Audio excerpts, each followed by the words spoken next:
ప్రపంచంలో 1,00,000 పుస్తకాలున్నాయి, కానీ ఒక్క పుస్తకం మాత్రం యుద్ధ భూమిలో పుట్టింది.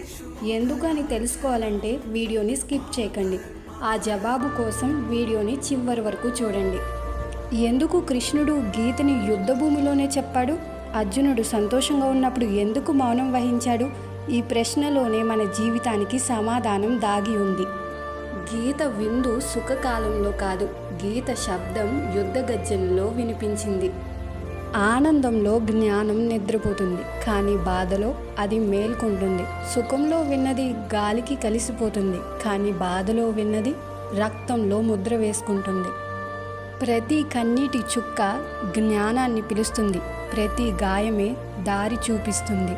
అందుకే గీత సమాధానానికంటే ఎక్కువ, జీవితానికి శాశ్వత మార్గం. అర్జునుడు కష్టంలో తడబడినప్పుడు గీత పుట్టింది. అతను ప్రశ్నించకపోతే జ్ఞానం ఎప్పటికీ రాకపోయేది.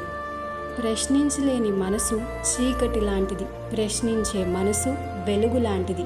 ఆ ప్రశ్నే గీతను పుట్టించింది, ఆ సమాధానమే ప్రపంచాన్ని నిలబెట్టింది.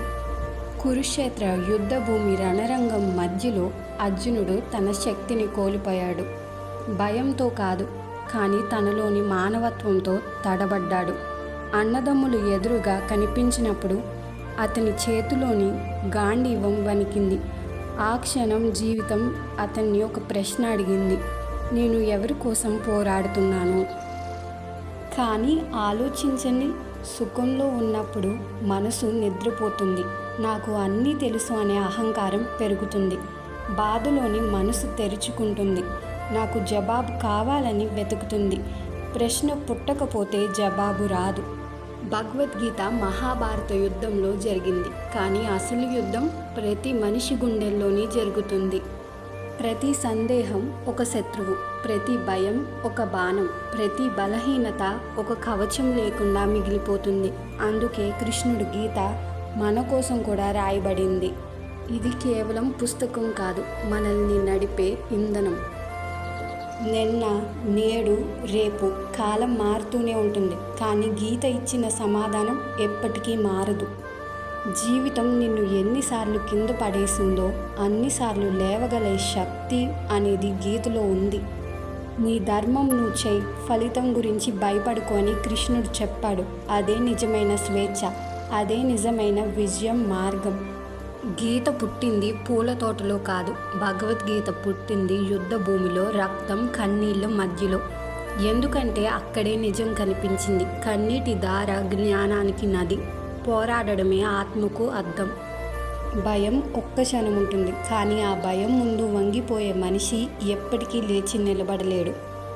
కృష్ణుడు అర్జునుడితో ఇలా అన్నాడు: నీ మనసు లోపల నేనున్నాను, భయంతో కాదు, ధర్మం కోసం యుద్ధం చేయి. మీరెప్పుడైనా ఆలోచించారా, ఎందుకు శ్రీకృష్ణుడు అర్జునుడిని లేచి పోరాడమని చెప్పాడు? లేకపోతే ప్రశాంతంగా కూర్చో అని ఎందుకు చెప్పలేదు? ఎందుకంటే భగవద్గీత మనల్ని యుద్ధం నుండి పారిపోమని చెప్పట్లేదు, వాటిని ఎదుర్కోమని నేర్పుతుంది. ఎందుకంటే ఈ లోకం నీ బలహీనతలను క్షమించదు, నీ నిశ్శబ్దాన్ని గుర్తుపెట్టుకోదు, కానీ నీ పోరాటం నీ చరిత్రను రాస్తుంది. అప్పుడు ఈ లోకం ప్రశ్న ఒకటే అడుగుతుంది: నువ్వు యుద్ధం గెలిచిన వాడివా, లేక సత్యాన్ని వదిలేసి నిశ్శబ్దంగా ఓడిపోయిన వాడివా అని. శ్రీకృష్ణుడు అర్జునుడితో ఒకటి చెప్పాడు: విజయం కంటే గొప్పది ధర్మం. నీ పోరాటమే నిన్ను శాశ్వతంగా నిలుపుతుంది, కానీ నిశ్శబ్దం నిన్ను మాయ చేస్తుంది. ప్రతి మనసులోని యుద్ధం జరుగుతుంది, ప్రతి హృదయంలోని శ్రీకృష్ణుడు ఎదురు చూస్తాడు. ఆ గీత మనకు కావాలి, ఇప్పుడు, ఈ క్షణంలో. కృష్ణుడు అర్జునుడికి ఇలా చెప్పాడు: బయట శత్రువు ఒకడే ఉండవచ్చు, కానీ లోపల వందల సందేహాలు ఉంటాయి. చివరిగా మనకి భగవద్గీత నేర్పేదేమిటో తెలుసా? పోరాటం తప్పించుకోవడం ఓటమి కాదు, కానీ నీ ధర్మాన్ని వదిలేయడం అదే శాశ్వత ఓటమి. చరిత్రలో నిలిచేది నీ విజయం కాదు, నీ ధైర్యం. భయాన్ని ఓడించిన వాడే నిజమైన యోధుడు.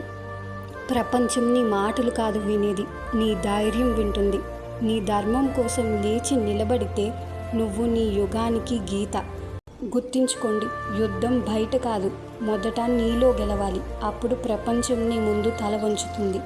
అర్జునుడిలాగా మనం కూడా గందరగోళంలో పడతాం. కానీ ప్రతి గందరగోళానికి ఒక కృష్ణుడు కావాలి. ప్రశ్నిస్తే జవాబు వస్తుంది. ప్రయాణం మొదలు పెడితే మార్గం చూపబడుతుంది. అదే భగవద్గీత, అదే జీవిత సత్యం. ఒకవేళ ఈ వీడియో మీకు నచ్చితే లైక్ చేయండి, షేర్ చేయండి అండ్ సబ్స్క్రైబ్ చేయండి.